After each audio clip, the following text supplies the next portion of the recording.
Good evening, ladies and gentlemen. My name is Dr. Osaze Joshua Basekio Semenge. I'm glad to have you here once again in this session of Zoom. I will be talking about disaster management. Kindly note that this program is going to be recorded, and our guest speaker is going to be Professor Edwin Osawe Igwisi. He has always been here with us talking about disaster management, and today is not going to be different. I want to believe today is even going to be more powerful than other days.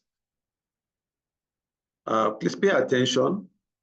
I also want to remind our guest speaker that we have students from other countries, so it's not going to be a Nigerian student affair. So when you discuss, have it in mind that you have students from other countries.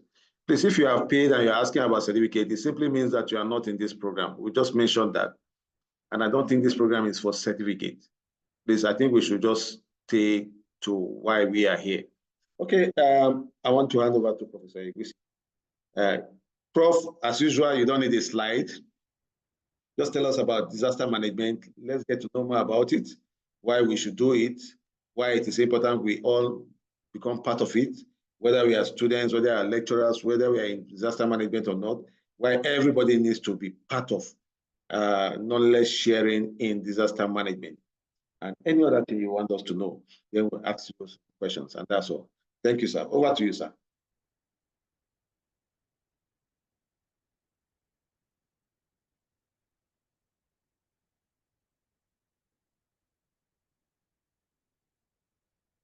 You can unmute yourself, sir.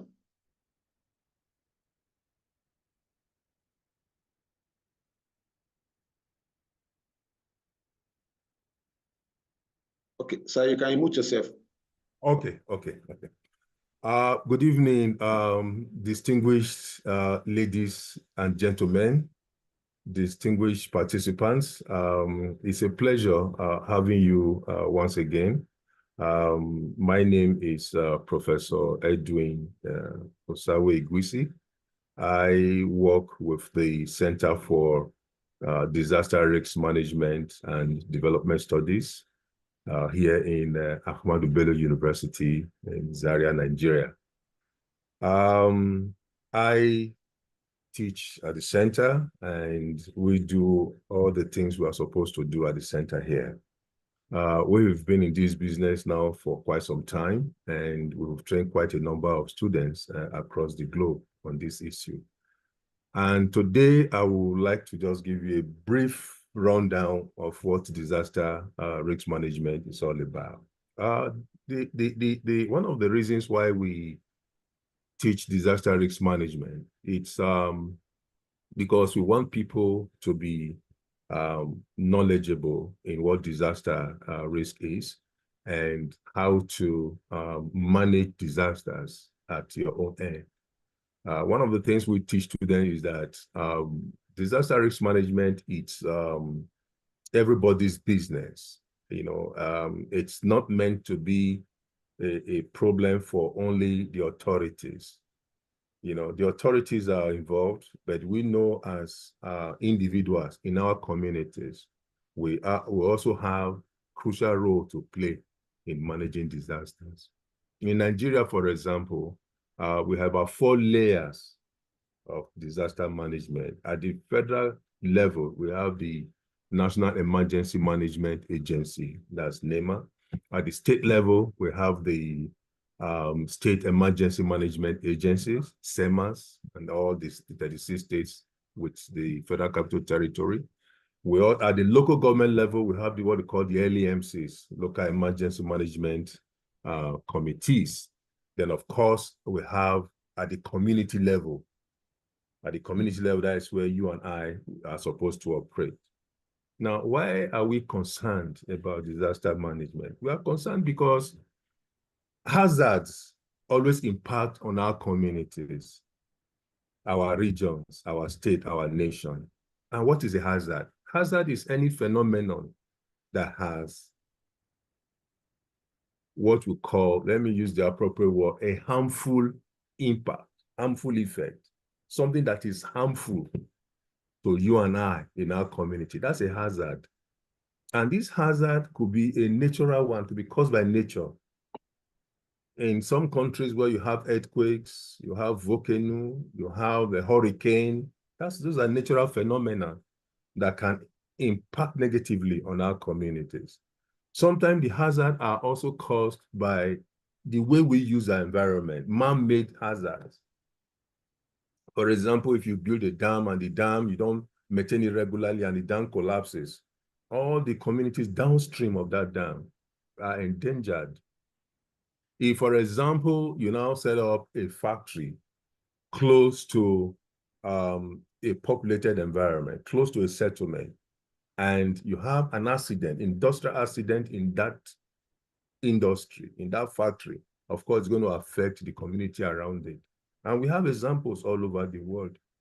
So we are, one of the reasons we do this is that we want to be a little bit proactive so that when we have such scenarios, whether natural or man-made, we should be able to either prevent the hazard impacting on the community, or we're able to pick up the pieces when the disaster has happened.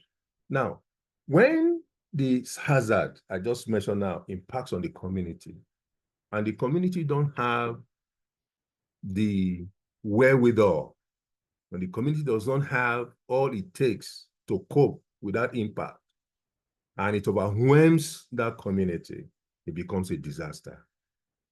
So a disaster occurs when a hazard impacts on a community and the community does not have all it takes to help itself, for which it has to call for external support. That we call it a disaster. A disaster has happened. You see, a disaster is not when you have flood in your street. Maybe the rain falls and the gutters are full. No, that's not a disaster, because your local community, local government, or whoever it is can handle that. But when it becomes widespread and everybody is overwhelmed, that becomes a disaster, for which you have to call for external support, people to help solve the problem. So when you now have a disaster in your hand, you will need to do a lot of things to make the community alive again. Because what disaster does is that it disrupts the economic flow in the environment. Economic flow would mean your livelihood, economic activities, the tailor shop, the barber shop, the hairdresser salon, the local market, the shopping mall, and all of that. That's economic flow. Or the disaster could destroy buildings, roads, schools, hospitals. You see, nobody wants that to happen. Now, before a disaster will get to that level, there are three key issues that are involved. First, there has to be the hazard, like I said earlier. Two, you have to have the community, apparently a vulnerable community. Then, thirdly, you have to have some form of capacity. And that's one of the things I talked about when I was defining a disaster. So for us to manage this disaster, the disaster risk, we call it disaster risk because it's like the disaster has not happened, but there is a probability that the disaster will happen. That's why we call it disaster risk. Now, to handle that, there are about 5 things we need to quickly do. One, we could prevent it from happening, or we could mitigate it, or we could prepare for it, or we could go into what is called response, and then recovery. After recovery, you may have a need for rehabilitation and reconstruction. It depends on the magnitude of the disaster. So that is what we call the disaster management cycle. Let me take that again. For us to be able to manage the disaster, assuming we know that disaster is likely to occur, the probability of a disaster happening in an environment is high, which is called disaster risk. We need to do go through some processes, 5, 6 processes. 1, we could try to prevent it. It's preventable. 2, we could try to mitigate it, to reduce it. That's mitigation means reduction. Or we could try to prepare adequately for it. Now, one of the things I tell my students is that you try to prevent it and you try to mitigate it, and you find that the probability of the thing occurring is still there. Then you prepare for the worst. There's preparation stage. Now you go after preparation, you go to what is called the response. The response is when you now take the emergency response team into the scene and try to get them out. Now, the response phase finishes when you think all the lives have been saved, then you go into recovery, picking up the pieces and whatever.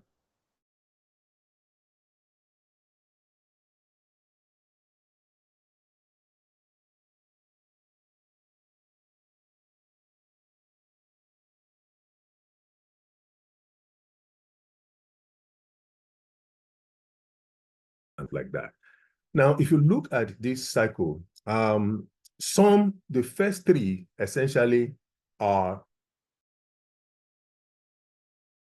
what we call disaster risk reduction phase. That's what we call pre-disaster phase. In other words, there are certain things we could do before the disaster impacts on the community. And if we do them well, we may be able to avert the disaster. That is what's called disaster risk reduction, DRR. So these are the prevention, the mitigation, and the preparedness. If we do them well, we may not have a disaster on our hands. I will come to that very soon. We'll get back on that. Then the other 3, the 3 arrows, the response, the recovery, and the rehabilitation are things we do after the disaster has occurred. So you have 2 big sets of activities. The set you do before, pre-disaster, and the set you do after the disaster.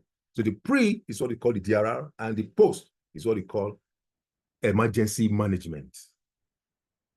So in the pre is more or less like, doing some research, doing some academic work and all of that. It's not very glamorous. These are things authorities do that you don't even see them. They don't capture headline, the newspapers and stuff like that. But the emergency management, the disaster management, the DM, it's the one that carries front page attention. You are carrying blankets, you are carrying water, you're carrying Indomie, food stuff and all of that to victims. Of course, the media and everybody will be there and you see all of that. But all those things can be reduced. We can actually prevent those things from happening if we do the DRR very well. Now, let me talk a little bit about this DRR thing you are talking about. The DRR, like I said, is about prevention, is about mitigation, and it's about preparedness. When we're talking about prevention, what is it that we are talking about? 1, we are talking about public enlightenment, awareness. There are some of those things that when the people know, they can actually avert a disaster. As simple as public awareness is there. Number 2, we can also do what is called early warning system. If you do a good early warning system, you can actually avert a disaster in a community. There are a lot of cases, examples in the literature, where people embarked on robust early warning system and people were pre-warned before the impact of the hazard on the community, and so a disaster was averted. There are many cases like that. I mean, a simple case in Nigeria now, for example, we are trying to gauge our rivers because one of the common disaster we have in Nigeria is the flood disaster. It's almost an annual event, and it's widespread across the country. Now, it's mainly river flooding. It's not coastal flooding. It's not any other of this river flooding. So if we're able to gauge our rivers very well, and I'm glad that the Nigerian Hydrological Services is doing that now, gauge the rivers very well, and we warn people ahead of this problem. People can actually move from danger zone and relocate to safe places.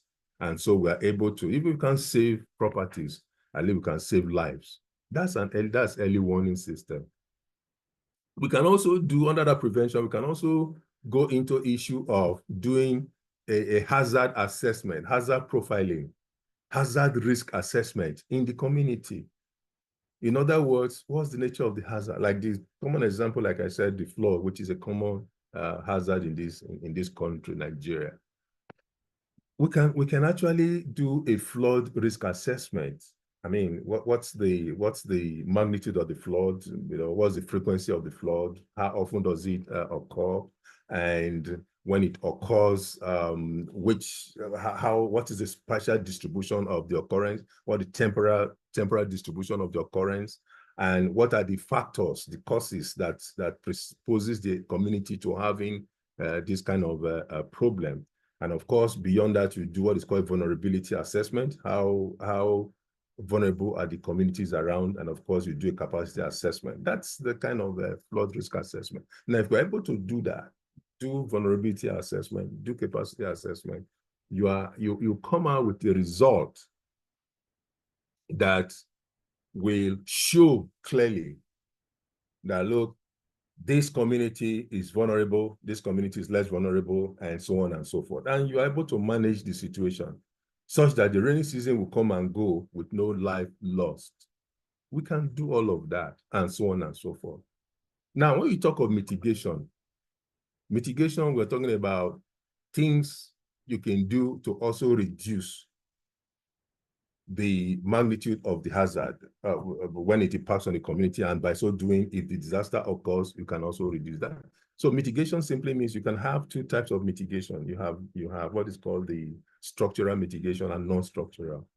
The structural one is the one like you are building big gutters. In the case of flood, I want to use flood as a typical example. I know this is for most of us, for most of you, is the first stage in disaster management. Let me not complicate it. I'll just use flood. In case of flood mitigation, you want to build big canals and gutters, you know, so that when the rain comes, you have a normal proper channel to go and things like that. Or you go to non-structural mitigation, which is like your legislation, you know, laws, that kind of thing that the Ministry of Environment will say, do this, don't do this, don't do that, don't throw your dirt into the gutter, don't build on a drainage line and things like that. Those are, and in the case of the fire also, they say use good electrical materials to build your houses and all of that. That's mitigation. Then when you get to issues like, when you come to the third major one under this DRR, which is preparedness.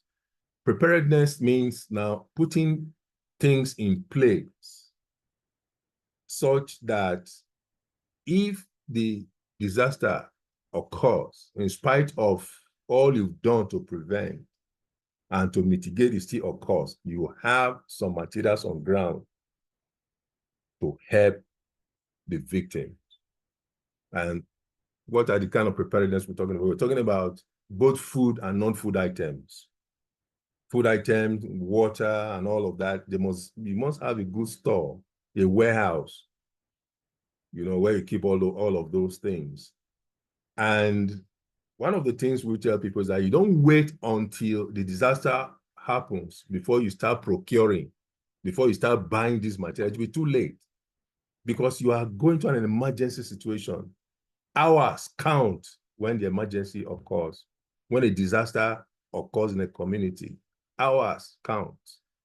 So you have to have a place where you keep all this stuff, whether it's food materials, medical material, that's the non-food items, you know, all kind of medical stuff and light, fuel for those who need fuel for the emergency vehicles, and all of that. You need to stock those stuff. That's preparedness. Now, let me tell you a little story about some of these major hazards, which we thank God we don't have them in Nigeria, but maybe in some other countries. I know it's an international audience I'm speaking with. The hurricane season that happens in the United States of America, in some parts of Europe and America, it's a tropical storm that starts around June and goes into September and so on and so forth. What happens is that no science can prevent a hurricane. No science can prevent it. It will come. So what the United States people have done, the United States government, the United States FEMA, the United States FEMA, is that they have a good early warning system. What that does is that it's able to know when the hurricane starts using their satellite. They're able to know when the hurricane starts in the Atlantic Ocean, and they're able to track it as it propagates towards the coastal area of the United States. Then they know from calculations, projections, they know when to make landfall, and where they know where to make landfall. And what they do is that they warn people who are likely to be along the path of the hurricane to move and all of that. So that's an early warning system, and it has worked tremendously for them. And of course, they are also able to support the people. They move people to safe areas, maybe a good football stadium. And there, the preparedness, they've made all the materials they've kept, they take to them blankets, water, and medication and all of that. So those are the things we can do in terms of disaster risk reduction. Those are the preventive side of it. Now, let's transit to the disaster management, DM, side of it. Now, you've done all of this and the disaster still occurs. The disaster, ground zero, everything has scattered. What you do, you go first to emergency response. So there should be in our communities, there should be people as young secondary school, primary school, who are taught, how to rescue victims. We call it search and rescue. You don't have to wait for the authorities. Sometimes the authorities will be far from your community. That Boy Scout, Guest Guide, Boys Brigade, and all of that, we can call them any other name besides those known names. And you can teach them, how to help out, maybe going to places to get people out, if it's a flood thing, you can teach people how to swim and how to use some boat or something to get people out and take them to safe places. That's the response until the authorities come with much skill and specialization. They will do the response, come with their ambulance vans and all of that, and the medics and the paramedics and all of that. So that's the response stage. At the response stage, we are interested first in lives. Lives, that's the key. Lives, that's the response stage. We are not really interested in maybe some jewelries that are kept somewhere, or some money, some dollars you kept somewhere as the last card in case, things get bad and all of that. No, life first. Life, that's the response stage. Then that stage is usually for 2-3 days, because after 3 days, it's believed that whoever is trapped in a rubble, collapsed building, somewhere inside water may not be alive anymore after about 3 days. So after that response stage, you transit, you change over to recovery. It's at the recovery stage, you try to see how you can put the economic flow back again, how you can restore back the infrastructure, like the roads. If there are debris on the road, you want to clear them. And if the hospital, for example, the clinics are not working, you want to see how you can put them together again and to restart the local hospital, the local schools, and all of that. That's the recovery stage. And of course, from there, you now go into rehabilitation or reconstruction. You want to build back the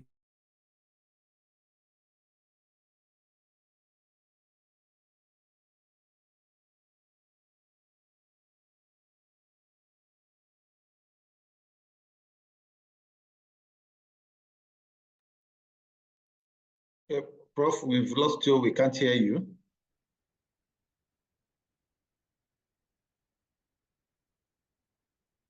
Are you there, Prof?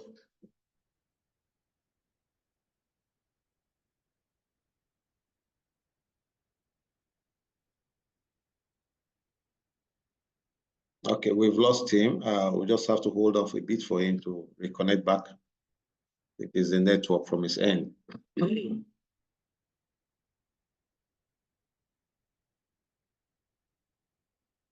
Okay, we've lost him.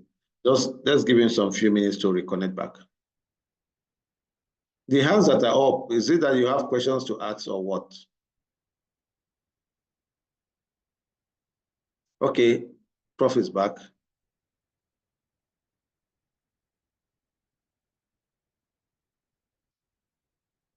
Prof, you are back, but I think you can leave and come back again.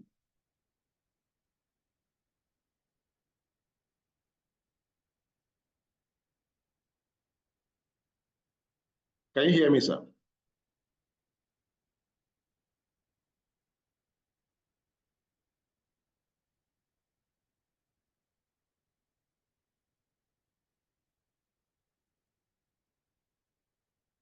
Okay, over to you, Prof. You can unmute yourself, Prof.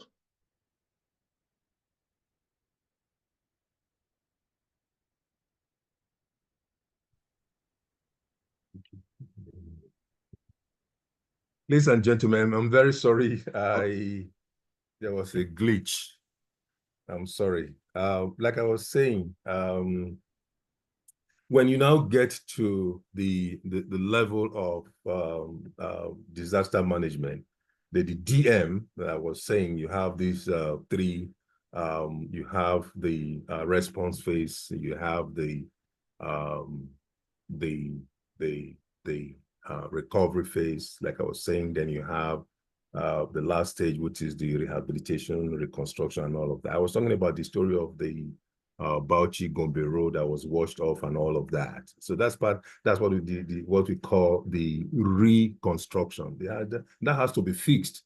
Otherwise, economic flow in that part of the country is going to be cut off, and it's going to be a big problem on our hands. So, and part of the things, some of the things we do on this phase of DM, disaster management, is that sometimes I want to do what is called a post-disaster needs assessment, or damage and loss assessment, DALA, we call it DALA, damage and loss assessment, or we do what we call a PDNA, post-disaster needs assessment. Now, the purpose of that is to get data, information that describes how much damage and losses that has occurred in that community, in that region, or in that country. In 2012, when we had this widespread flood disaster in Nigeria, we did it. I was part of that exercise. We did a post-disaster needs assessment. And if you Google on the NEMA website, you will still see that document is there. And you go to the acknowledgement page, you will see my name and all of that. So now that information we got informed how much damage and loss, we incurred after that 2012 flood disaster in Nigeria.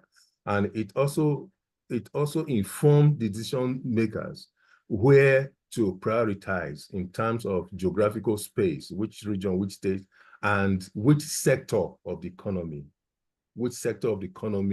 to put your limited resources. We did a lot of prioritization and all of that. So that's the purpose of doing a post-disaster needs assessment. That's a thematic area in disaster risk management.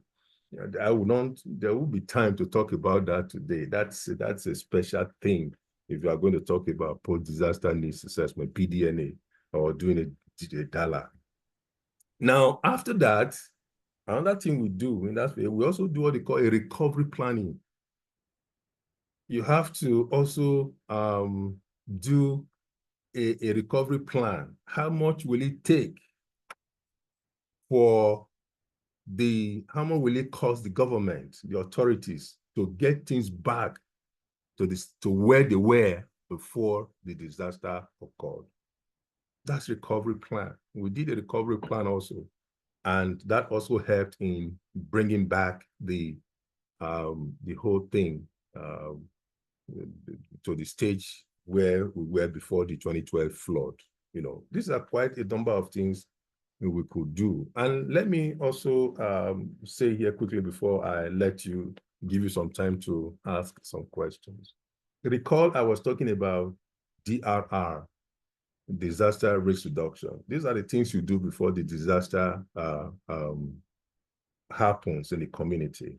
Then I also spoke about the disaster management, the DM, which is the series of activities you do after the disaster has occurred.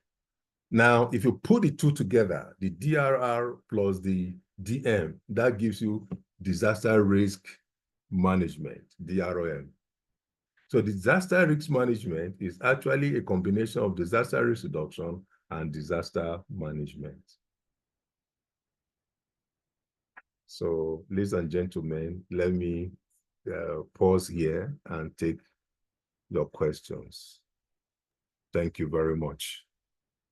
Thank you so much, Professor Edwin Egusi. It has always been a wonderful moment having you on Zoom with us.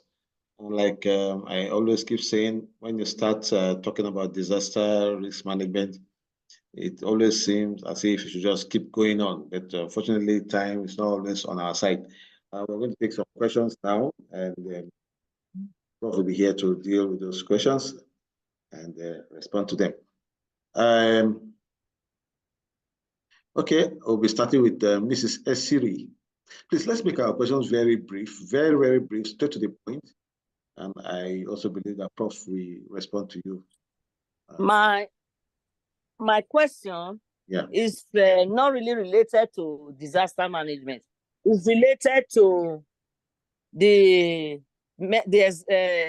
what they call it, the thing we are supposed to do for caregiving. We are supposed to do internship. Madam, please, I think there's a class where you are doing your program. You can private chat all the admins in that class. At least once somebody will respond to you. Okay, thank you then. Okay, David Thomas.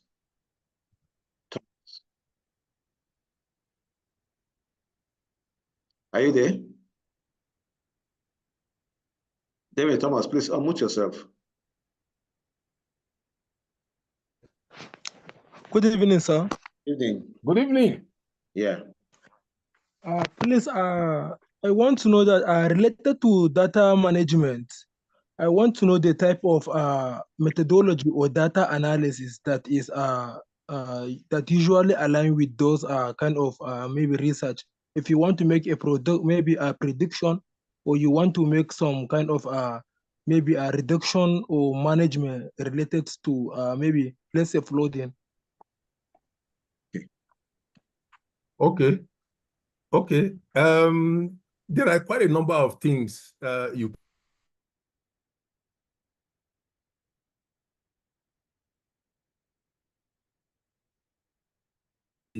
the data you could use, you will need data from the river basin authorities, whichever authority that is collecting data on the river flow. We call it river gauging, because these rivers are supposed to be gauged. You know, it simply means the level of the water above the river bed. You know, that's the gauge of the river. Now, if you're able to get that, then you can use an appropriate statistical technique to do your analysis. Because like I said, you are doing something like frequency, you know, analysis and all of that, return period, you know, and there are some robust statistical tools you could use. Besides that, you can also go into the Geographic Information System, GIS, that actually enables you to look at the data on a spatial basis, you know, so that you now can see different regions within your community, within the state or within the country, to know which area has more impact and which area has less impact. Because the entire area cannot have the same impact at the same time due to environmental conditions, you know, like the soil, the slope, you know, and all of that. So GIS is very good in looking at some of these data so that you can actually appreciate this thing both in space and time. Thank you. Thank you, sir. I believe that you've responded to Mr. Thomas. Okay. We have a lot of hands here. Thomas, I hope you're okay. Yes, I'm okay. Okay, thank you. Okay, Dr. Domenite Naomi Katula.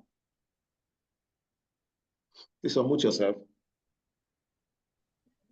Yes, thank you very much, Prof, for taking us through the disaster management phases, the mitigation, preparedness, response, and recovery. But what can our country do? Because most of the time you find, despite that we have national disaster management authorities in our country, you find for mitigation and preparation, it's like they are not planned for. And sometimes the government just comes in when a disaster has occurred to respond. And after that response, you find even the recovery process. It seems sometimes you have seen people in the media crying. They were located after a flood, and then they had been promised to be taken care of, and they just get forgotten. What can our African countries do to ensure that the national disaster management in our country usually mitigate and prepare that when a disaster occurs after the response, the recovery process can be taken so that the people can be returned to the usual or normally usual situation? Yeah, I'm asking from Kenya.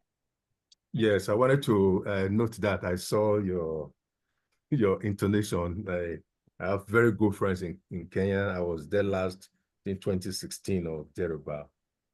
So how is Kenya today? Yeah, Kenya Okay. is good. We are trying, but we have been having so many disasters.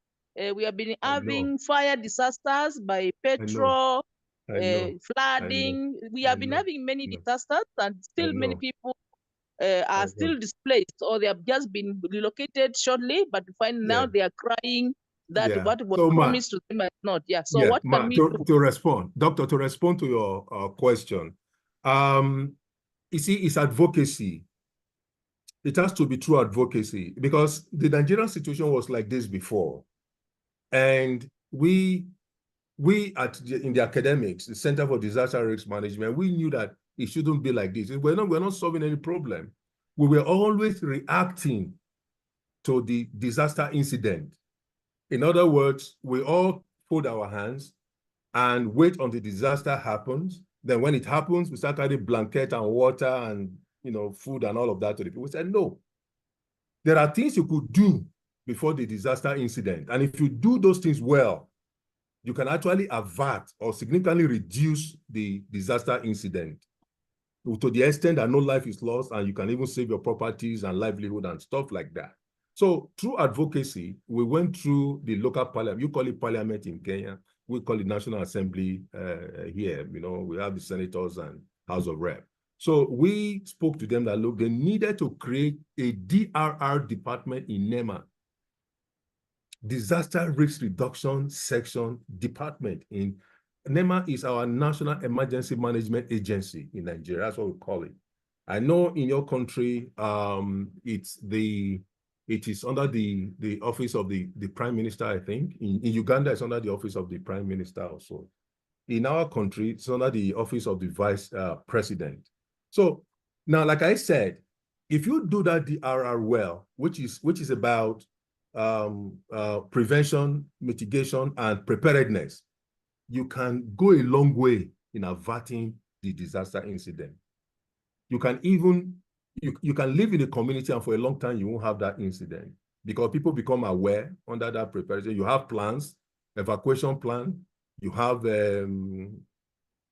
all kind of things. You have trainings, you have simulation exercises, you have built structures under the mitigation, you have saved materials and all of that. So a lot can be done. So if you do all of that, you don't have to go to the stage of response. Response is like you are waiting for the thing to happen. This response, go into recovery, trying to pick up the pieces as it were, and going to rehabilitation and reconstruction, and all of that phase takes a lot of money.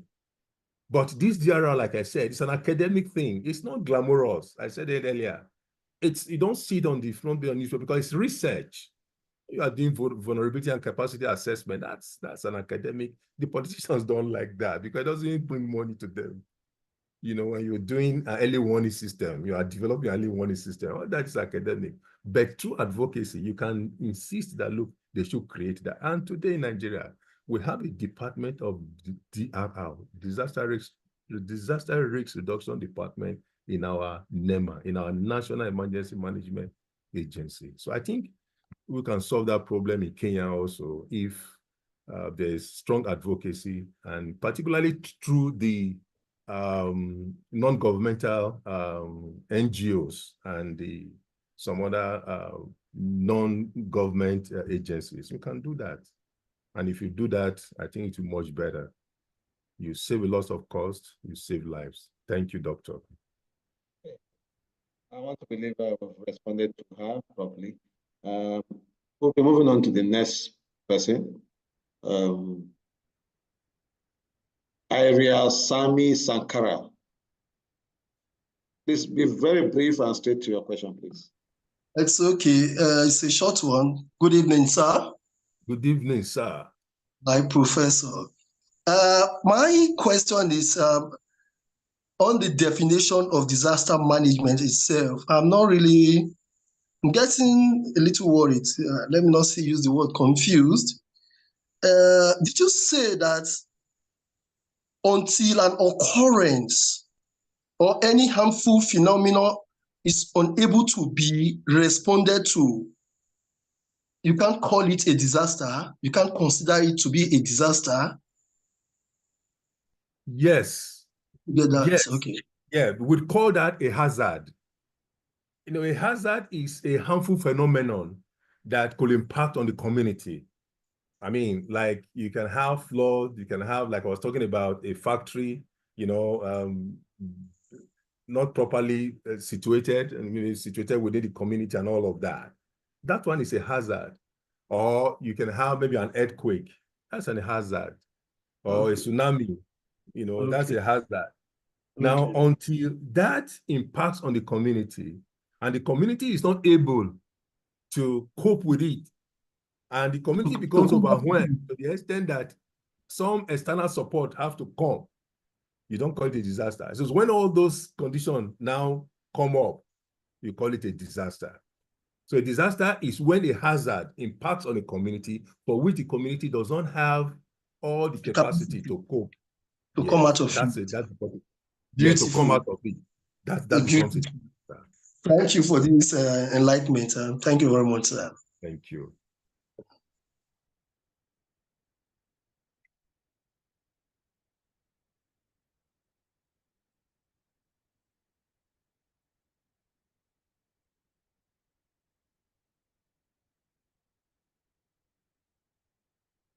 Hello?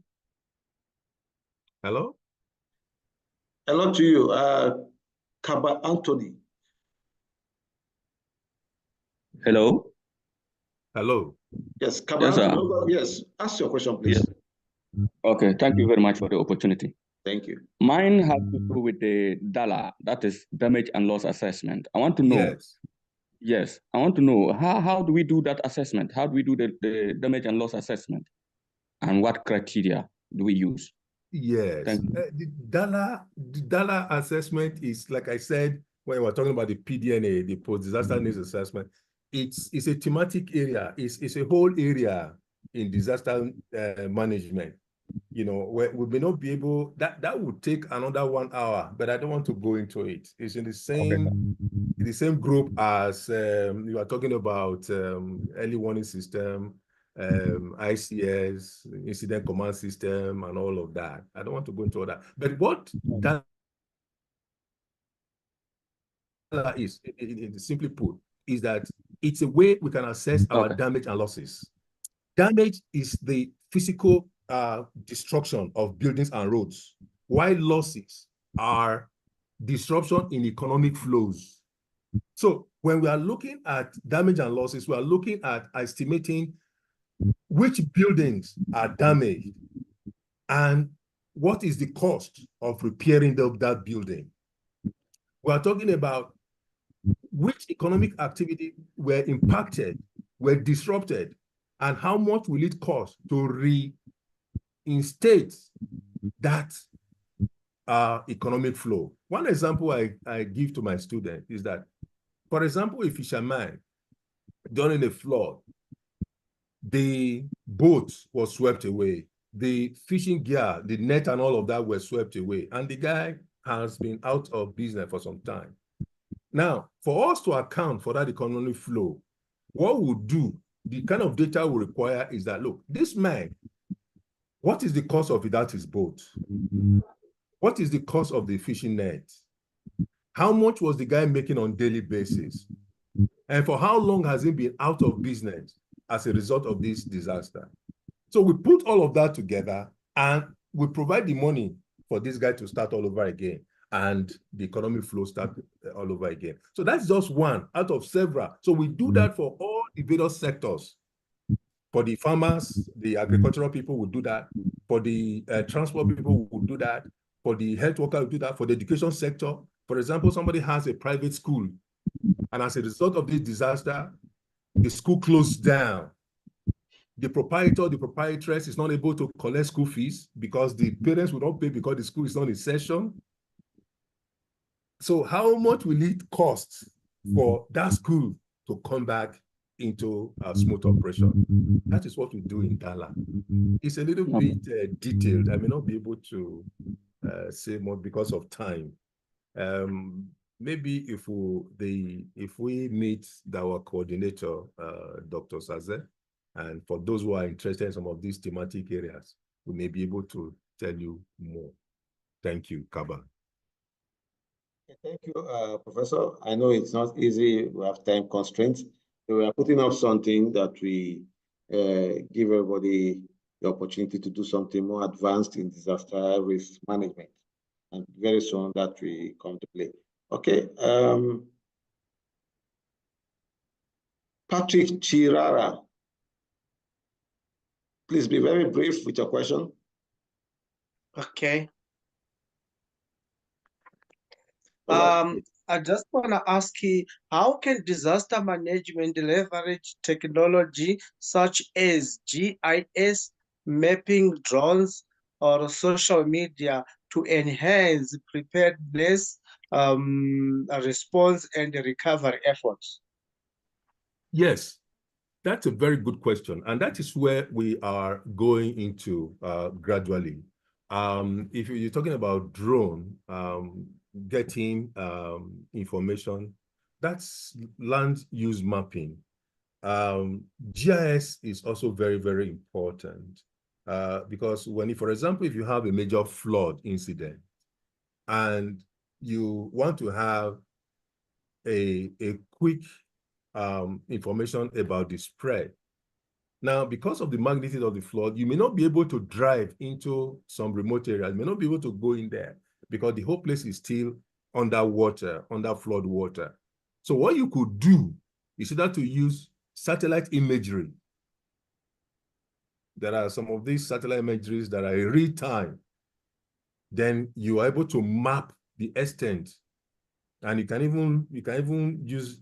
There are tools in the GIS, particularly you are using the ArcGIS and all of that. There are some specific tools that will even allow you to look at the depths of the flood water and whatever some critical facilities that are underwater and all of that. So you can use that thing through the GIS get your remotely sensed data, get using the GIS, and you can map all these things out.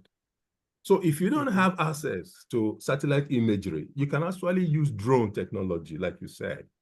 Then you fly the drone over it, takes a picture of the whole area, and you can then start to see the extent and plan your activity. It helps in the planning. It helps you in having a bird's eye view of the incident. It helps you have a knowledge of the extent of the whole problem to start with before coming back to plan how to go in, what materials to move in, which equipment that will solve that problem because of the nature of the problem, and what kind of men and materials you can take in.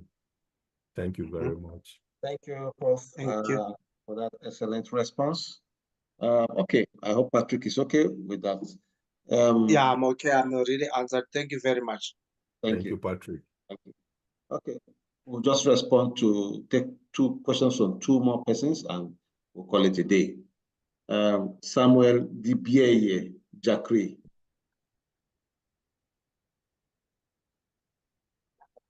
Good evening, Prof. Good evening. Good evening. I must confess, thank you for this wonderful lecture tonight. Thank you. It has been a very great, impactful one. However, a very brief question. I want sometimes get confused about differentiating disaster and emergency. Disaster and emergency. I would like you to make a comparison with these two for me to understand it better. Okay. That is it. Thank you. Yeah, a disaster is the it happens when a hazard impacts on a community, like I said, for which the community is not able to help itself, and for which external support has to come. That's a disaster itself. Okay. Now, the emergency is when nobody is able to do anything and support comes from outside. That's emergency stage. Now, the emergency is, to a very large extent, a subset of a disaster. Okay. The disaster is a general thing, okay, which starts from hazard, like somebody asked earlier. So you see, without a hazard, you can't have a disaster. A hazard is the precursor of a disaster. Now, a disaster can be prevented, and you can also manage a disaster.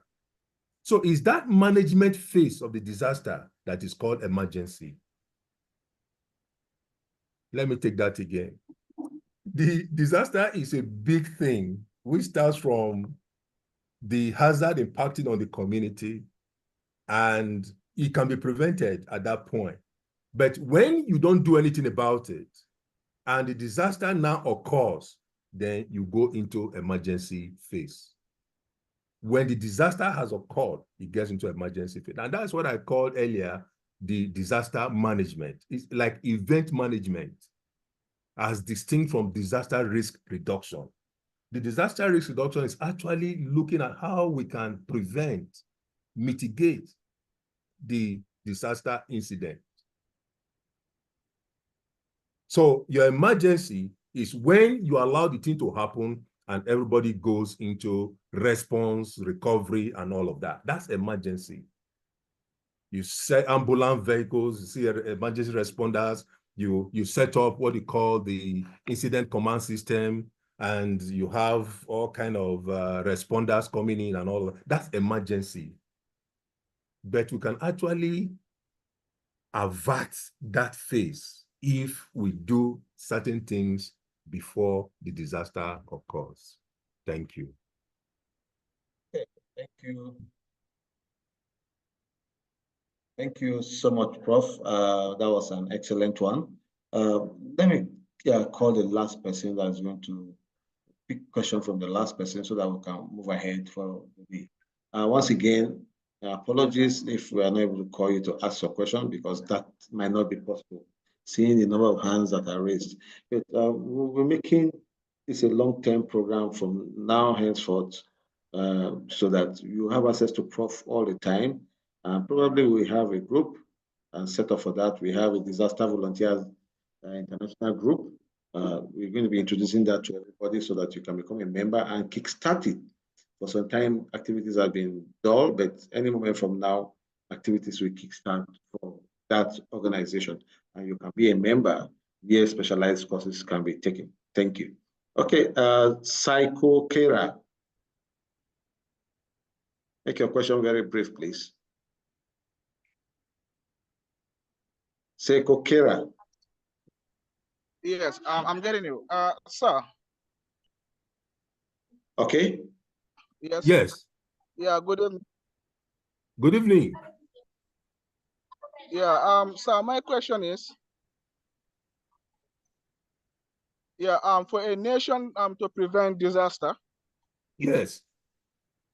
What are the possible steps for a nation to prevent a disaster, and when it happened already, what are the steps that a government should take to address the nation?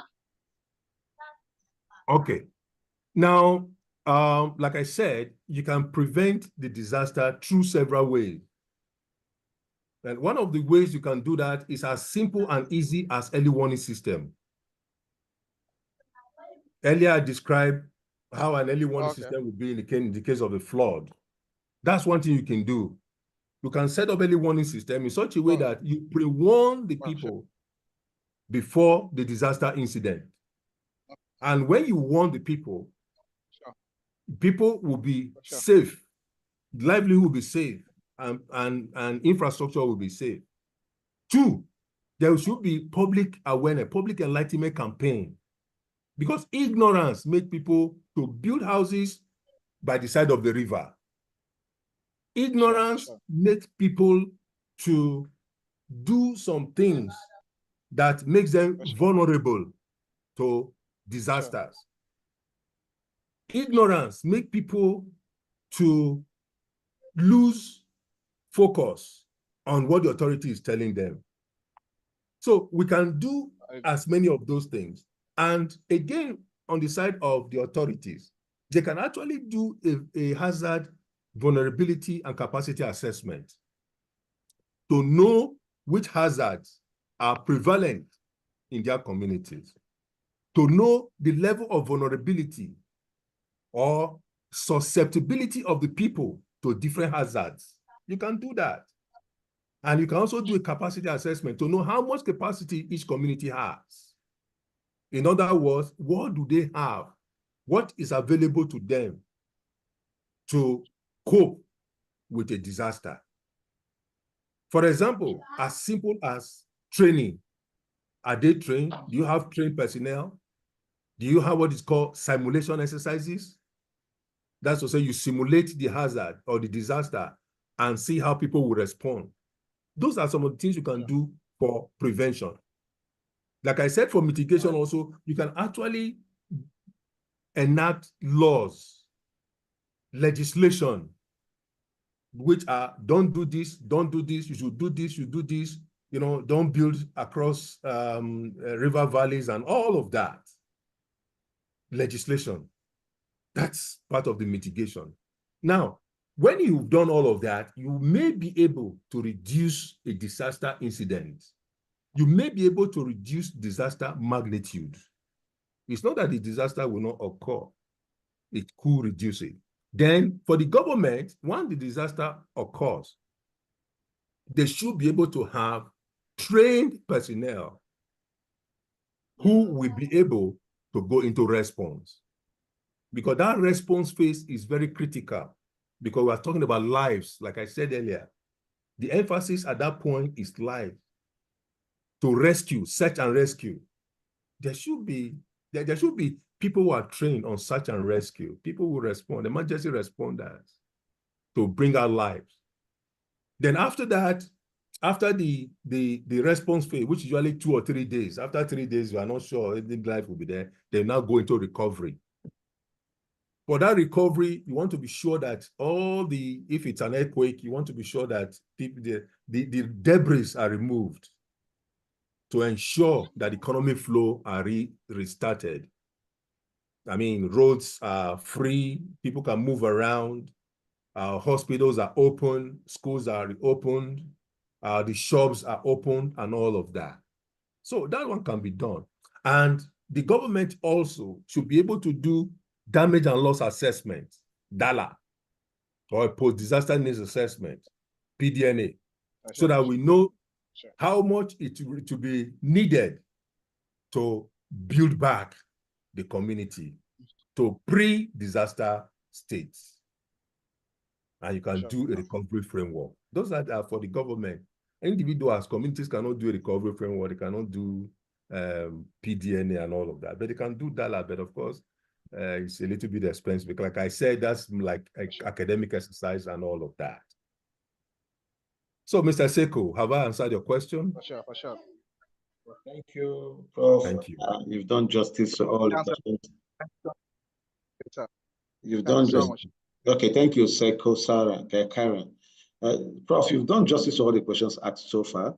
I want to give a brief advice of persons interested in working as disaster risk managers or pursuing a career in disaster management and all that. Starting with this training they are having now, just a word of advice for everybody. Okay. One of the things I usually tell my students is that there's quite a big opportunity out there for disaster managers. I know this is the preliminary training.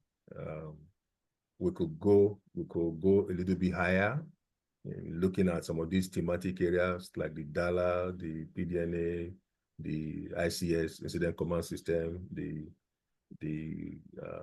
and all of these issues.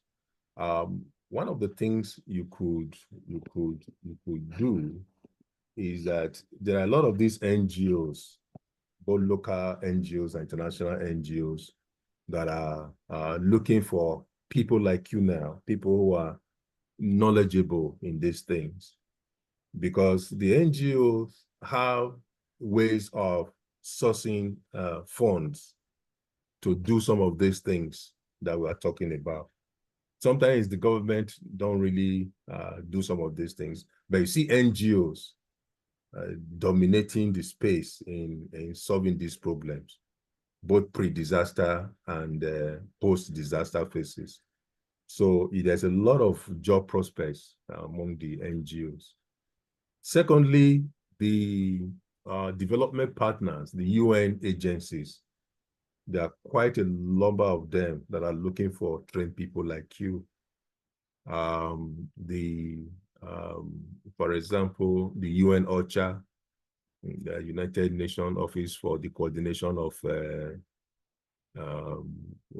Humanitarian aids and things like that. You have the UNESCO, sometimes there also UNICEF, and quite a number of these UN agencies. They are looking for people who are trained in disaster management. Even at the African level, the AU level, there is an office now for disaster management. So there are a lot of prospects for us. Now, number 3, we can actually also serve in our communities as volunteers. I mean, particularly for those of us who already have jobs, who are already engaged in formal activities.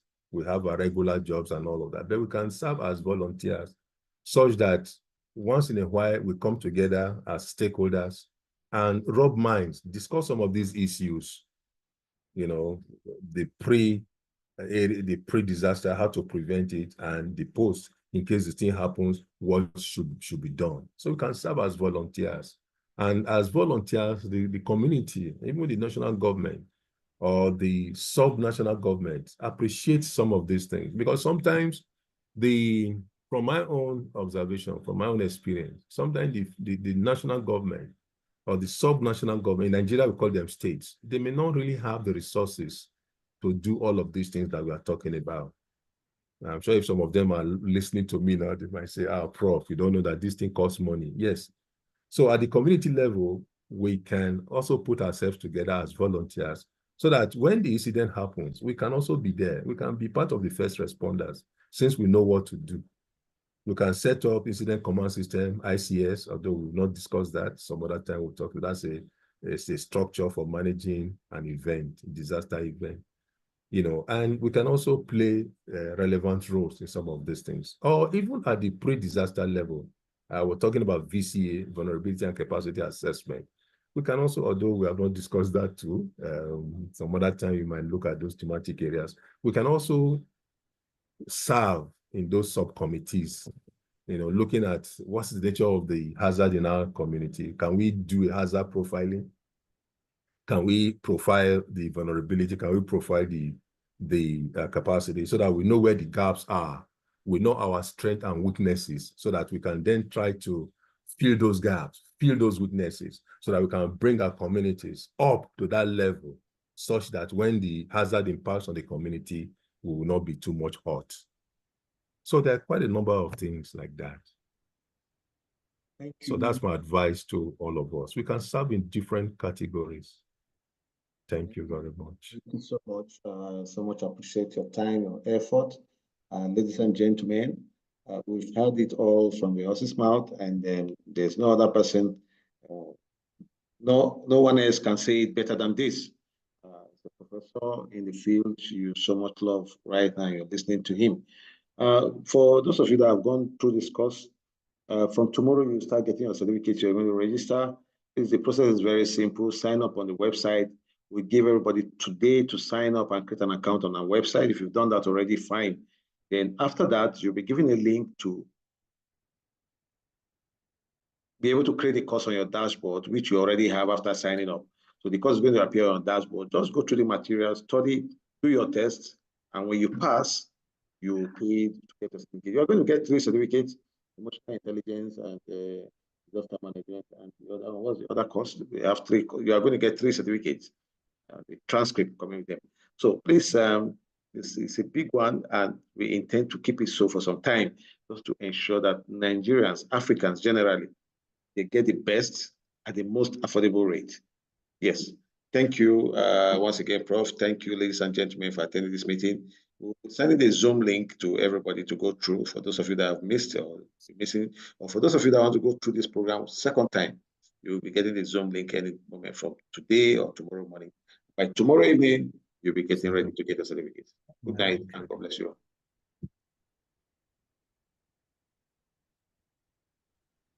Thanks for your time. Bro. Thank you. Thank you so much. Thank God you. bless you. Thank you. Thank Thank you. you. Thank you so much. Good night. Thank you. Good night. Thank you so much. God bless you. Thank you. Bye. Bye. Thank you. Good night. Bro.